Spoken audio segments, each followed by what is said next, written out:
Boa noite a todos e todas. Primeiramente, gostaria de agradecer o convite. Eu também faço parte do GT Maternidades. Meu nome é Ariane. Eu acho que a minha apresentação aqui significa, na verdade, eu falar desse lugar que eu estou ocupando, né? Não tem como falar desse tema sem falar da nossa implicação. Cada um tem uma implicação com esse tema. Então, eu vou falar primeiramente, o que todos nós somos, filhos, né? Filhos de alguém. Então, como filha, como mulher, como mãe de uma criança de 1 ano e meio, como psicóloga, há 7 anos da Defensoria Pública, uma instituição que se pretende um ideal de justiça social, e também como pesquisadora aí do tema. Recentemente eu defendi o mestrado na Unicamp, então a minha fala vai ser, de alguma forma, aí, permeada por todas essas facetas. E vou falar da experiência de Jundiaí, que é a Defensoria Pública de Jundiaí, que eu atuo há 7 anos, como articuladora de uma rede, né, lá a gente chama comissão, chamada Flores de Lótus. Já de início, queria agradecer, a gente tem aqui alguns representantes da Comissão Flores de Lótus, pessoas que estiveram e ainda estão ao meu lado, né, na articulação dessa rede. A Nádia Grace Anzolin, que está ali no fundo, uma das melhores terapeutas para esse trabalho com mulher que eu já conheci, né, ao longo aí de toda a trajetória. A Mônica, a Tamires, pessoal do CAPS-AD. E hoje a gente tem 17 serviços aí participando dessa comissão. Eu acho que é bem interessante a minha fala ter sido, na verdade, ter todo esse campo teórico e prático também, que já foi exposto aí pelos palestrantes, né, ao longo do dia. Eu vou pular algumas coisas, porque a gente tem aqui um tempo um pouco limitado, e falar mais especificamente, então, aí da prática de Jundiaí, permeada por algumas questões. Antes disso, vamos ver se vai funcionar aqui um vídeo bem curtinho. É só uma cena que vocês já devem ter visto.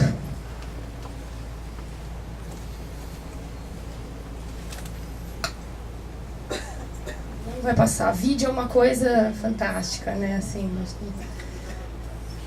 não vai passar. Estava passando, eu testei, não aqui nessa sala, mas testei em outros lugares. Mas, enfim, é a cena do filme Olga, né? Do momento em que ela tem o seu bebê sendo separado dela. Para mim isso é um marco, né? Por que eu fui pesquisar esse tema? Eu me pergunto até hoje isso, né? De onde eu fui me meter. Mas toda vez que eu penso, né, a minha primeira lembrança a respeito disso é desse filme. É lógico que pode ser questionado, que é um outro contexto, né, em um outro momento, mas a violência desse momento está presente nessa cena, né, ainda que ela tenha outros contornos e se apresente de uma outra forma. Então, assim, aqui eu quis trazer um pouco eu acho que a gente tem diferentes formas de olhar para essa questão. E a gente costuma, cada um fala da sua posição, do seu lugar, né? Mas se a gente der voz para a mulher, o que ela vai dizer? A gente tem pouquíssimas pesquisas, né, que tem a voz da mulher, porque realmente é muito difícil acessá-las, né? Na minha pesquisa de mestrado eu optei por isso, né? Eu fui a campo, conversei com elas, além de ter o trabalho de acompanhamento de 65 casos da comissão em 2 anos lá de Jundiaí, mas tive meus contatos também com essas mulheres, e aí eu coloquei 2 frases, né, que me chamaram muita atenção, que eu ouvi, né? Enquanto meu bebê está na minha barriga, é meu e eu carrego, depois eu não sei o que vai acontecer. E uma outra é: porque vocês não fizeram por mim o mesmo que fizeram por ela. Essa desigualdade que às vezes a gente tem no investimento da rede, né, de se desdobrar, de investir em algumas mulheres e não com a mesma intensidade com outros casos. Aqui, se a gente olhar a perspectiva da criança, se a gente fala de um bebê que ainda não tenha uma linguagem bem desenvolvida, eu peguei uma carta que é daquele Eu Quero Voltar para Casa, uma publicação antiga que tem de 2001. É uma carta que uma criança endereça para um juiz, Mas o bebê não tem essa fala, né? Ele tem o choro, ele tem o sintoma, a gente não sabe o que vai vir depois disso. Mas o conteúdo dessa carta aí, que seria a voz da criança, ela dizendo que ela quer voltar para casa dela, que estar ao lado da mãe é o que seria de melhor para ela, e quando que ela poderia conversar com o juiz. Peguei como algo representativo, né? Poderia ter pego o choro, o desamparo, algum sintoma, algum adoecimento do bebê. E aqui a voz dos profissionais. Eu quis romper um pouco alguns paradigmas que estão sedimentados, porque eu sei que cada território tem o seu contexto, tem o seu delineamento, as suas forças atuando, né, nesse território, mas em Jundiaí a gente fez uma opção de realmente, apesar das diferenças, de a gente lutar para tentar construir esse plano comum, que é o cuidado da mulher e do bebê, né? Dessa família, enfim, aí pensando também toda essa rede significativa para a mulher. E eu peguei esses documentos, um deles foi até a Isabel, da GT Maternidades, que me passou, porque eles rompem com algumas coisas que a gente tem como fixas, assim, o Conselho Tutelar vai sempre atuar contra a mulher, ou o Ministério Público vai sempre atuar pedindo acolhimento institucional, ou o Tribunal de Justiça vai atuar sempre dessa forma. E o que a gente entende, né, é claro que as instituições aí têm os seus... que, pensando numa questão aí de análise institucional, as instituições são fabricadas e fabricam, né, pelos seus operadores, quem estão dentro dessas instituições. Mas esse trabalho que a comissão veio fazendo em Jundiaí pôde provocar algum impacto dentro, né, ainda que pequeno, ainda que tímido, né, na nossa avaliação, mas dentro de algumas instituições da justiça e da rede. Então a gente tem aqui um relatório de conselho tutelar, eu só, enfim, não coloquei os dados de identificação, mas eles sendo favoráveis aí, se posicionando, né, no direito dessa mulher de permanecer com o bebê e só indicando o acompanhamento da rede, CREAS e NASF. A gente tem aqui uma manifestação do Ministério Público, aí sim, né? Aí todo aquele papel bastante rígido, encarnado, né? Dizendo aí, a genitora colocou o menor em risco durante a gravidez, não demonstrou mínimas condições de cuidar da criança, proibição de contato não só garantirá a rigidez do menor, mas também o preservará da formação de vínculos que venham a ser rompidos. Partindo do princípio de que o vínculo não está sendo construído durante a gestação, que o vínculo começa quando a criança nasce, muito inadequado, assim, né? E aí aqui um encaminhamento da vara da infância para a comissão. Isso tem acontecido. São coisas que a gente ainda tem que pensar, né? Eu prefiro pensar que isso é um bom sinal, né? Ao invés de abrir ali um procedimento verificatório, que não deveria existir, enfim, ou alguma judicialização disso, a hora que chega uma notícia para a vara da infância, ele remete para a comissão e pede um acompanhamento da rede, né?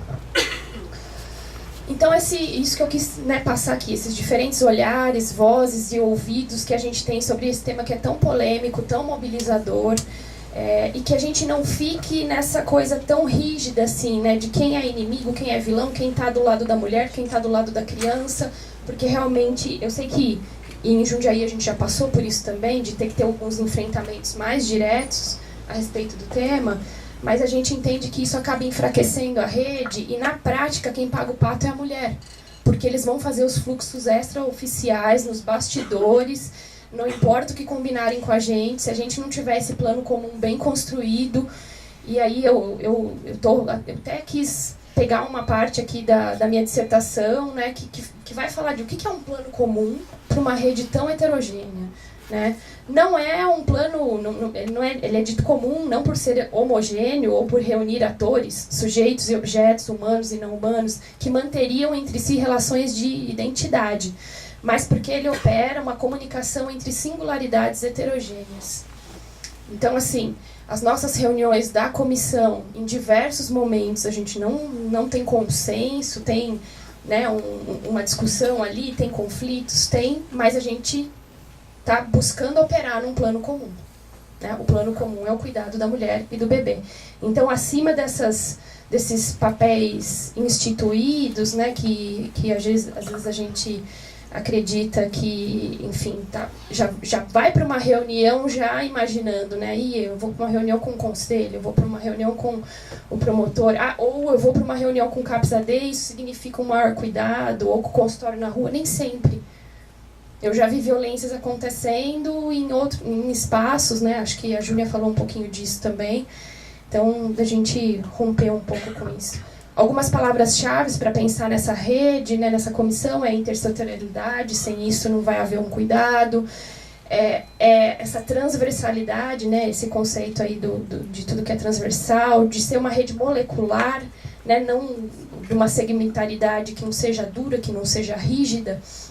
E pensando na singularidade, né? Se a gente acompanhou 65 casos em 2 anos, né, essa rede de Jundiaí, o que a gente pôde perceber é que, assim, todas as histórias têm a sua singularidade, a sua diferença, e por vezes, né, pela questão da quantidade, né, a demanda, aí a gente fica achando assim, na hora que vem aquele script, como algumas histórias foram passadas ao longo do evento, né?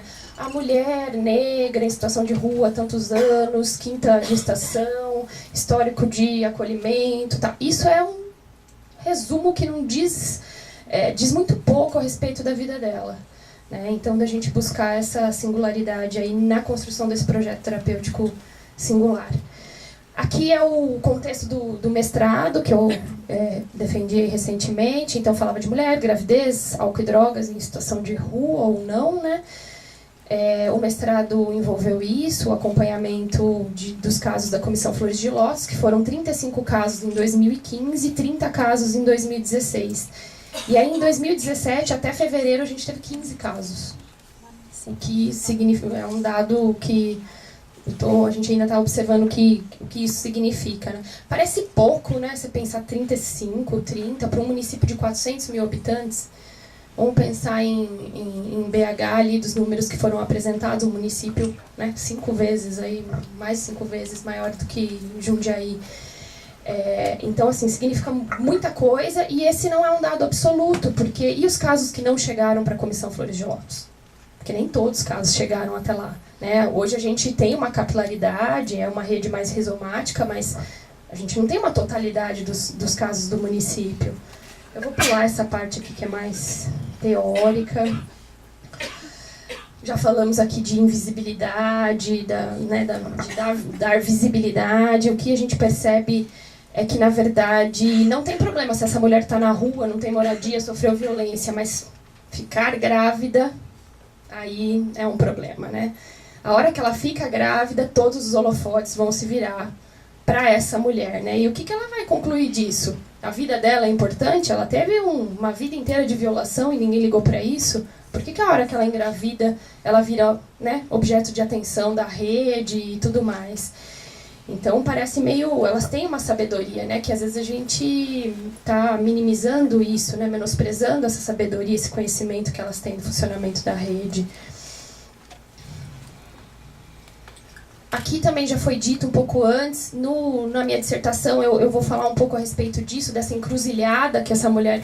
Porque a gente vive num país em que o aborto é criminalizado, ou seja, se ela engravida, ela não pode abortar, a não ser que seja na hipótese de ocorrência de violência sexual.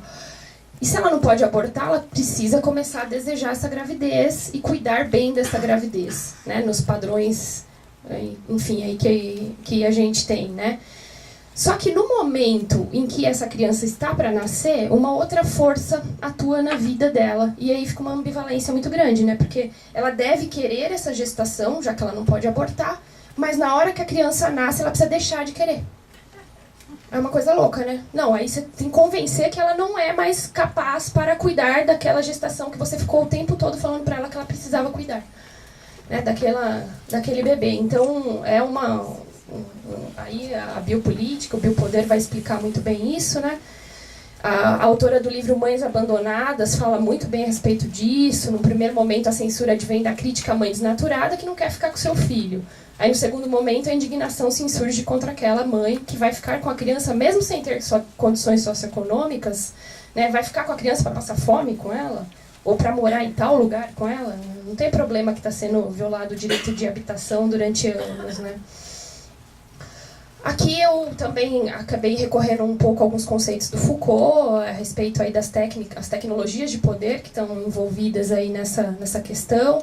Então, que práticas sociais que a gente tem de disciplinamento, né? Que mãe que é legitimada para ser mãe na nossa sociedade? E aí o que a gente percebe é pelos relatórios, pelas falas das mulheres, pelo acompanhamento que a gente faz, onde a gente vê os desfechos, eu vou chamar de desfecho o momento do nascimento. O que acontece quando a criança nasce? Então é um não acolhimento do desejo de maternidade, de maternagem dessa mulher, né? Então, assim, aqueles comentários que vocês já devem ter ouvido. Tanta gente querendo engravidar e não conseguindo. Como essa mulher é fértil. Nossa, como ela engravida com facilidade. É como se ela não tivesse realmente esse direito de constituir a família dela, né? E uma criminalização da mulher e dessa maternidade. Uma outra é esse protocolo não oficial para evitar o vínculo, né? Essas cenas dramáticas, não pode ver o bebê, não pode amamentar, né? Essas coisas que acontecem no não dito, né? Nas entrelinhas ali nas práticas, para que elas não sofram com o momento da alta e da separação, desconhecendo totalmente, né, o que é a psique humana, né, assim, né? Não vai ter a cena, não vai ter o sofrimento. E aí a laqueadura compulsória, não justificada de fato, uma prática que eu acho que precisa ser melhor pesquisada, e aí a gente tem médicos atuando nesse sentido, né? A lei de planejamento familiar é bastante clara, entretanto, quem que questiona, né? Que mulher que está empoderada para questionar um médico no momento do parto se ele disser que ela está correndo risco e que naquele momento se justifica uma laqueadura? A exigência de emprego e moradia, as condicionalidades. O que precisa essa mulher comprovar, né, num esforço hercúleo, assim, de que ela é capaz de ser mãe. Então, é moradia, emprego, abstinência, todas aquelas condicionalidades que vão sendo tratadas, né, para que ela possa ter a garantia de que ela vai ficar com esse bebê, né. E aí a gente vê a gravidez de repetição, então esses casos não sendo cuidados, episódios frequentes. A gente tem na comissão lá mulheres que estão passando sendo acompanhadas pela terceira vez, é o terceiro episódio de gestação, porque na verdade a comissão acompanha até também a gente optou aí pelos 2 anos após o nascimento. Então o terceiro episódio, claro, não foi elaborado, que luto que foi feito. Esse bebê, na cabeça dela, é um bebê roubado. Né? Se eu não tive oportunidade de exercer essa maternagem. E aí eu quero desmistificar uma coisa, porque parece assim, mas vocês defendem uma maternidade ideal, que toda mulher tem que exercer isso. Não, mas se for desejo dela, o nosso dever é oferecer condições para. Se algo acontecer, né, ninguém pode ser punido antes da prática de alguma coisa de fato, né? Mas o que a gente vê é uma justiça atuando aí de uma maneira muito mais cruel do que é na justiça criminal, por exemplo. E aí vem uma gravidez de repetição. Vem de novo, ela fica grávida de novo, sim. Porque é isso que é da ordem do desejo dela, né? Vou pular essa parte. Na dissertação eu uso o termo duplo parto, que é parir o filho e parir essa separação depois, né? Como que é para essa mulher elaborar essa separação, é um duplo parto que é feito, né? Aqui são as histórias, alguns trechos de histórias das mulheres. Vamos falar da comissão. Começou em 2012, muito parecido com o contexto de Campinas, o Comitê de Mortalidade Materna Infantil, buscando pesquisar, investigar a mortalidade, as audiências concentradas na vara da infância, a gente observando o número de RNs acolhidos, e aí buscando as causas, eram o uso de drogas, a situação de rua dessas mulheres, mudanças de alguns fluxos. E aí numa reunião que chama REDECA, em Jundiaí, Rede da Criança e do Adolescente, que a gente tem muitas redes da infância, né? Eu propus isso. Falei, gente, a gente precisa cuidar da mulher, né? Precisamos olhar para esse período anterior, aí, porque estava sendo discutido o acolhimento. E aí, juro por Deus, eu acho que tinha umas 30 pessoas nessa reunião, que é uma reunião grande, pensando no porte de Jundiaí. 2 pessoas quiseram participar desse trabalho. 2. Né? Que estão ali capta D na ocasião, e meio que forçado a maternidade, que lá tem uma maternidade pública. né? Falaram, não, vocês têm que participar. Na época não tinha consultório de rua ainda em Jundiaí. E essa é uma grande preocupação minha, né? Porque nós estamos falando de cidades que tem consultório de rua, que tem CAPS AD, que tem isso, que tem aquilo, só que esse fenômeno acontece, né, em todos os lugares onde não tem uma rede como essa. E o que a gente percebeu é que sem consultório de rua, foi um divisor de águas a implantação do consultório de rua em Jundiaí. O acesso a essas mulheres, né? Bom, começamos com CAPS AD, a maternidade, que naquele momento falou, tá bom, eu vou, mas não foi. E o CREAS. Começamos com umas reuniões, pouquíssimas pessoas, né, Nádia? Eu, a Nádia e mais uma ou outra pessoa, a defensora da infância, que muito atuante lá em Jundiaí, que apoiava bastante. E a gente falou, vamos fazer um evento para levar esse tema para o povo, assim, né? Vamos sensibilizar a respeito disso. E a gente fez um trabalho com as mulheres que estavam em acompanhamento no CAPS AD. Não necessariamente só as gestantes, mas quem atende mulher sabe que o tema da maternidade é presente no discurso delas o tempo todo, né? Eu acho que a gente às vezes fica pensando que o difícil é pensar na adesão dessas mulheres ao tratamento, é um termo até que a Thaís depois estava discutindo, talvez no debate a gente possa falar sobre isso, e a gente menospreza a dificuldade que a gente tem de se entender entre rede, entre nós. Essa é a maior dificuldade, articular essa rede, né? Não necessariamente cuidar da pessoa, oferecer o cuidado para o outro é mais difícil do que se articular entre si, profissionais, né? Enfim. Então foi isso que a gente enfrentou ali, a gente começou com essas mulheres e esse contraponto que tem. A gente fica achando que você vai encontrar essas mulheres, elas vão falar de droga o tempo todo, elas vão querer droga e elas... Não é isso. Elas vão falar de família, elas vão falar dos filhos, elas vão falar todo momento a respeito disso. A droga está tangenciando a vida delas, mas não é essa coisa, né? Ou, às vezes fica no imaginário, na fantasia, assim, que é uma sexualidade, né, exacerbada, ou essa compulsão para o uso, que pode estar presente sim, mas o que a gente percebe no discurso, né, quando você chega ali no sofrimento, é isso que é importante, é isso que está vindo delas. E aí esse grupo fez então um evento com elas participaram, a gente fez uma sessão, depois eu vou mostrar algumas fotos, e aí sim o pessoal começou, bom, vamos, eu não sei com qual interesse eles começaram a participar, sinceramente. Acho que vamos ver o que esse povo aí tá armando, tá falando, né? Mas eles começaram a participar e a gente começou a construir isso junto. E se a gente está falando de acolhimento, de vínculo, a gente precisa ser entre nós também, né? Então a gente começou a construir isso. E aí as reuniões são quinzenais, as reuniões têm 2 objetivos principais. E é lógico que vocês vão dizer assim, mas Jundiaí comporta essa estrutura. Mas é só a gente ter isso regionalizado, né? Mas a gente tem discussão de casos, ninguém abre mão disso, nós vamos discutir casos em rede. Se vai desdobrar em outras reuniões depois, não importa, a comissão centraliza. Centraliza as informações, entendeu? A gente recebe... É como se tivesse uma notificação, entre aspas, não queria usar essa palavra, mas a rede envia para... A comissão foi instituída formalmente, então a gente discute os casos lá e começa a construir esse projeto terapêutico singular, que depois vai ser construído lá no território com as mulheres, com o articulador do caso. E o segundo momento da reunião é para a gente discutir a coisa, como funcionamos, o que falta no município, o que precisamos articular, política pública, qual é o nosso jeito de trabalhar, enfim, a gente tenta se entender ali enquanto grupo, né? A gente fez uma proposta de plano de atendimento municipal à saúde materna e infantil, aí com esse viés dessas mulheres. Isso está sendo apreciado, a nossa ideia é que saia uma regulamentação disso também e uma proposta de fluxo. Vocês podem entender que tudo foi acontecendo ao mesmo tempo.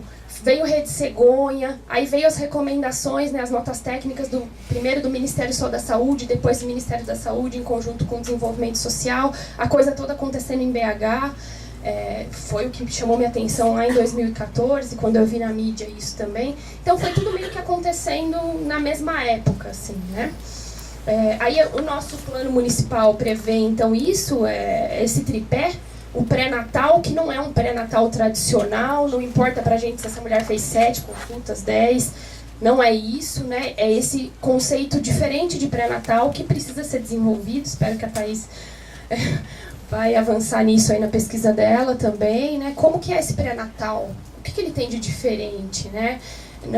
Não significa esse cuidado médico, de enfermagem, né? Esse pré-natal vai exigir uma série de outras coisas. Se a gente não se antecipa ao evento do nascimento, depois de judicializado, muito difícil, né? A trajetória que se tem pela frente. Então, eu acho que também, se a rede fica só criticando o judiciário, cada um precisa se apropriar daquilo que lhe cabe, né? Então a saúde precisa se apropriar daquilo que lhe cabe, a assistência social precisa se apropriar daquilo que lhe cabe, para que a gente também não fique só falando, mas o judiciário faz isso, o judiciário faz aquilo, né? Então é esse fortalecimento aí da rede.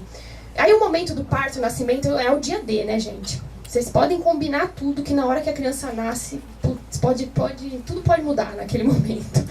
Por mais que você tenha tratativas, articulações, a hora que a criança nasce é um momento de especial atenção para nós, que a gente entende ali para aquela rede. Porque aquela família extensa que não queria se aproximar, que já estava cansada e tudo mais, nesse momento pode aparecer. Como pode aparecer uma coisa diferente também. Aquele companheiro que estava junto com essa mulher dando apoio pode sumir. Não quer mais, enfim. Então, muitas coisas podem acontecer na hora que alguém vê o rosto dessa criança, ouve o choro dela, ou nem vê. Preciso mesmo. E aí, o que a gente faz, então, é acompanhar depois, né, a saúde da mulher e da criança, nos diferentes desfechos que puderem acontecer, estando a criança com a mãe, estando a criança com a família extensa, estando essa criança acolhida no serviço de acolhimento institucional, mas acompanhar. Isso aqui é uma rede que a gente chama de intersetorialidade, é uma imagem inicial da RAPS, da Rede de Atenção Psicossocial, que a gente entendeu que precisava ser ampliada. Então, o que está em vermelho é o que Jundiaí não tem, que precisa ser implantado, por exemplo, como a casa da gestante, e o que a gente tem, enfim, e precisa empoderar. Porque também a gente está num momento de crise política e econômica, que não tem orçamento para nada, vou criar serviço novo, como é que vai ser? E aí a nossa briga e se a gente consegue, então, que um abrigo para famílias, que está conveniado para atender famílias, por que eles não podem ficar com essa mãe e com esse bebê? Vamos pensar no Brasil, né? Quantos municípios vocês acham que vai ter essa estrutura, mega estrutura? Não vai ter. Ou a gente empodera e luta para a criação dos serviços, ou a gente vai ficar sempre naquele discurso de quando tiver, a gente faz diferente. Quando tiver uma rede, aqui dados dos 65 casos. O que aconteceu com esses bebês lá em Jundiaí? E a gente começou isso a tabular em 2015. Eu fiz isso no mestrado. Vamos ver qual vai ser o impacto com o trabalho da comissão, se vai diminuir ou não. Mas a gente teve aí 23 acolhimentos institucionais desses 65 casos, 13 casos de guarda para família extensa. Acho que aqui está em porcentagem, fica melhor da gente ver. 35% dos casos, acolhimento institucional ao programa de família acolhedora. 20% dos casos, guarda família extensa. 17% somente com guarda com a mãe. Ou seja, o bebê saiu da maternidade e ficou com a mãe. 12 casos sem informações. Olha que interessante. Tem mulheres que desaparecem, que somem, que a rede não tem notícia e não sabe o que aconteceu. Onde essa mulher teve esse bebê? Não sei, se foi na rua, se foi em casa, se foi em outro município, porque tem isso, né? Então, não tem informação. Isso, para mim, significa muito. Mulheres que se mudaram, né, sem contar que Jundiaí tem um histórico muito triste, né, de um número elevadíssimo de adoção internacional durante um período aí, de um juiz que atuou lá, enfim. Então, já tem essa fama, né? Apesar de hoje a gente ter uma vara da infância muito diferenciada, assim. Óbito, bebê natimorto ou que morreu nos dias da internação, 6%, correspondem a 4 casos lá em Jundiaí. Acolhimento mãe e bebê, 1 caso. 1 caso. E aí eu fico questionando, não tem dinheiro. Nunca falta vaga para acolhimento de bebê, vocês já perceberam? Qual é o custo do bebê no serviço de acolhimento? Qual é o custo de você criar vaga para a família? Por que não se cria vaga para a família?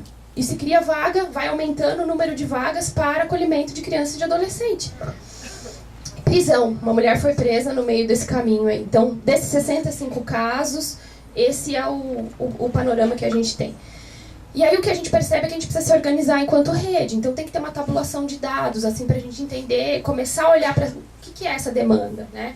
Então, assim, aqui é uma tabela que a gente tenta manter organizada, atualizada. Eu coloquei os principais pontos, o nome, o apelido, porque nem sempre ela vai ser identificada, não tem o nome completo.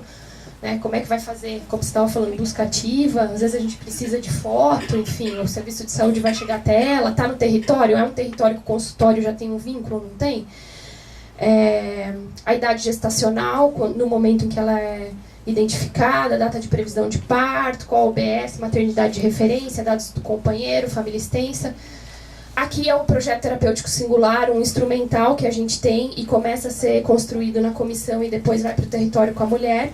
E aí o fluxo de Jundiaí, que é o fluxo que a gente se espelhou muito na última recomendação que veio do Ministério da Saúde e do Desenvolvimento Social, com alguns detalhes que eu vou falar do que é diferente, porque vocês conseguem acessar a nota no site aí. O que a gente colocou de diferente? Nós optamos por, quando a mulher estiver na... Eu vou só terminar isso, tá? De 30 a 32 semanas de gestação, a gente vai emitir um relatório com um projeto terapêutico singular. Isso foi muito polêmico, porque assim, você está prestando contas, que vigilância, todo mundo vai tomar conta, mas é para se antecipar ao momento do nascimento que a gente vai oferecer para o conselho, dizendo assim, esse é o plano, esse é o projeto. E se no momento do nascimento isso mudar, vai ser revisto, a gente colocou isso aqui também no fluxo, a gente fez essa opção. Tem várias formas de enfrentar isso, a gente quis se antecipar à judicialização, dizendo assim, essa mulher está sendo cuidada e esse é o desenho que está sendo feito. Enfim, aqui tinha algumas considerações do mestrado. Tá, tem 3 minutos para passar do vídeo?